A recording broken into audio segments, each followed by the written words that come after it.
Channel 8 Nightly News. I'm Adam Lowe. Our first story is on a local inventor named Eli Whitney, whose invention is predicted to revolutionize the agricultural industry as we know it, especially in the South. Let's go live to our reporter, Kevin Yang, who's at Eli Whitney's store right now. Kevin, what's good, bro?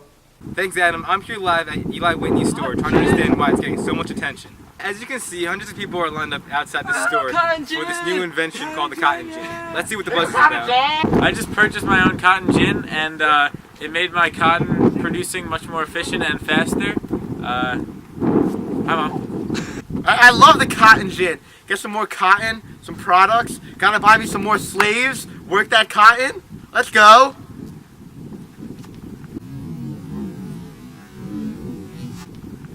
That's it. Let's have a quick chat with Eli Whitney himself. So, Eli, how's it going? It's doing very well today. So, how are the cotton gins selling? Oh, it's just flying off the shelves. There's such a high demand for the cotton gin. It's amazing. So, what makes the cotton gin so special? It's just 50 times more productive than manual slave labor, and it's just a lot more cotton is being produced now.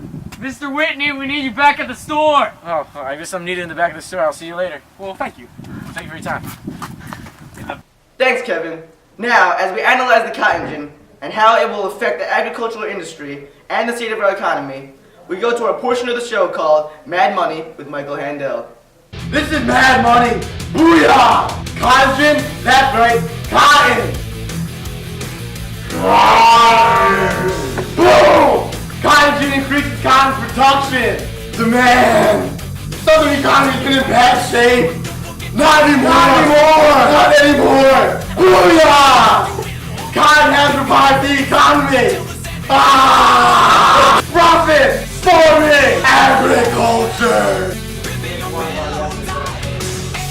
Ah! What else? More cotton, more slaves! Slaves! More cotton, more profit! More slaves! More! Slavery! The South needs slaves! The North doesn't like slavery! Civil War? Maybe. Booyah!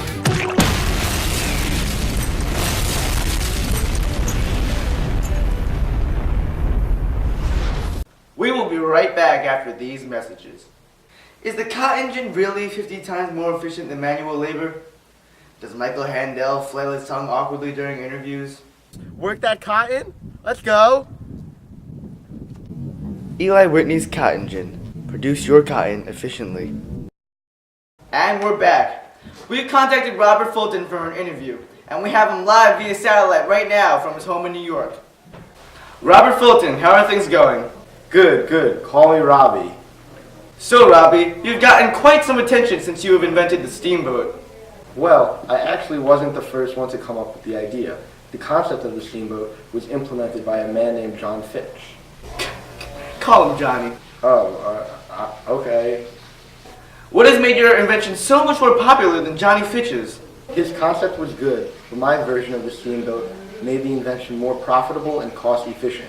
Well, I'm glad you were able to succeed with your invention. Its impact has been great. Yes, with the steamboat we can defy wind, waves, tides, and downstream currents. America's navigable streams are now 2 ways instead of 1 way. Amazing. What do you predict for the future? I believe that my steamboat will play a vital role in the opening of the West and the South. A lot of rivers run through them, and my invention will make it easier to navigate through the West and the South. People can cluster along the rivers and utilize the soil while using the rivers for shipment. Thank you for your time. Thank you for having me on the show. Our next story is on a man named Samuel Slater, or as some call him, the father of the factory system. We take you now to a portion of the show called 3 Minutes.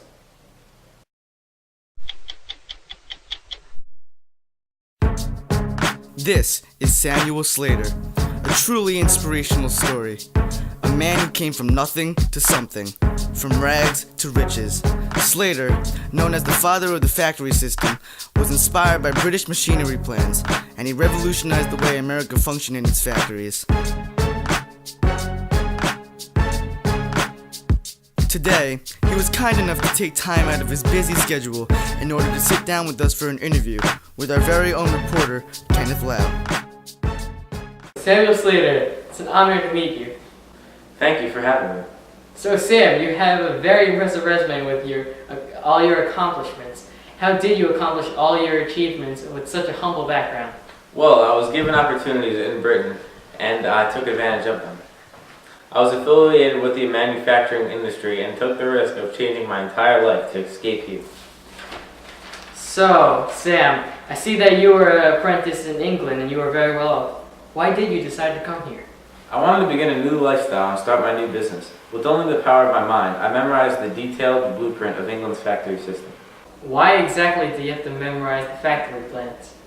Britain did not permit me to travel with the actual tangible factory plans, so I was forced to memorize them and travel overseas disguised as a farmer. What exactly did you do once you arrived? Once in the US, I introduced the system and translated it to local entrepreneurs, as well as nearby craftsmen.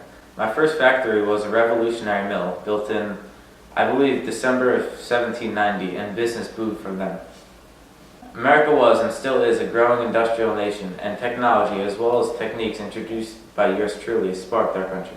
After all this, you've been very successful. You're now worth $1 million and you own 13 mills. Oh yeah. Alright, thank you for your time, Sam. Thank you. Don't touch that button. We'll be back soon. Hello, ladies. Look at your man. Now back to me. Now look at your man. Now back to me. Sadly, he isn't me. But if you start using one of these rifles with interchangeable parts, he could almost be like me. The parts in this rifle can be used in another rifle and will still be a fully functioning rifle. This can also be used in fighting in any civil war. Now look at my pectoral muscles. Welcome back to Channel 8 Nightly News.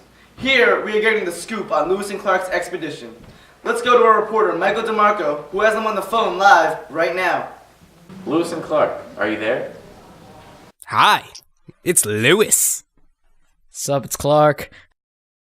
I've heard a lot about your expedition. When did you start your journey and for what reason?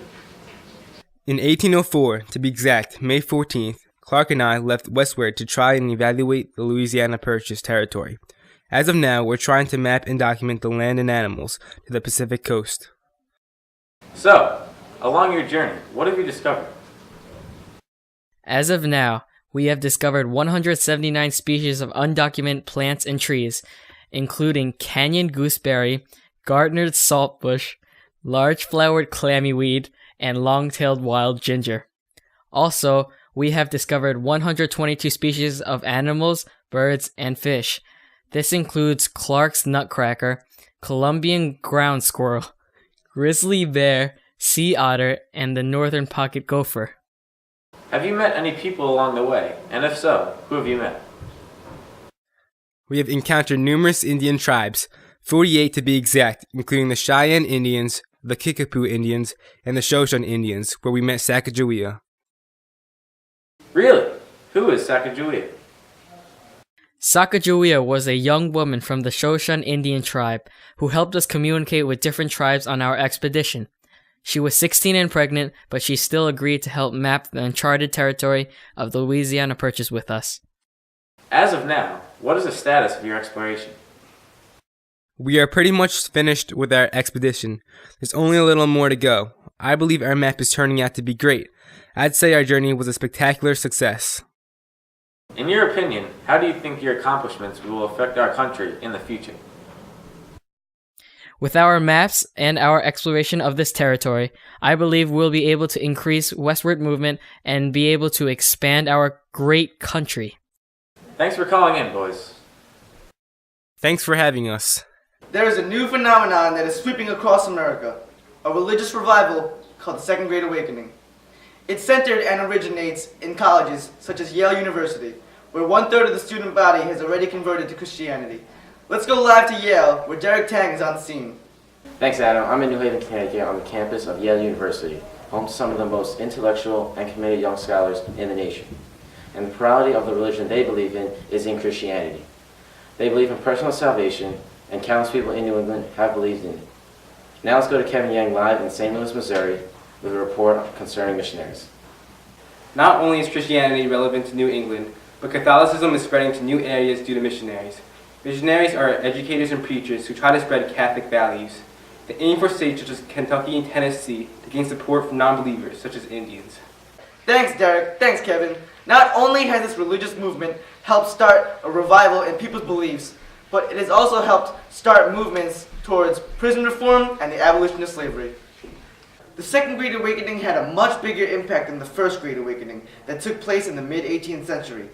It prompted religious followers to seek new beliefs, such as in Presbyterianism, Congregationalism, and Mormonism.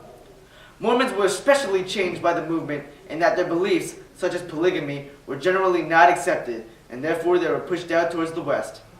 That's all the time we have for tonight. I'm Adam Lowe. Thanks for tuning in. Oh yeah! This must be happening. The parts in this rifle can be switched with another. Oh my god. Wait, just say the parts. I got it.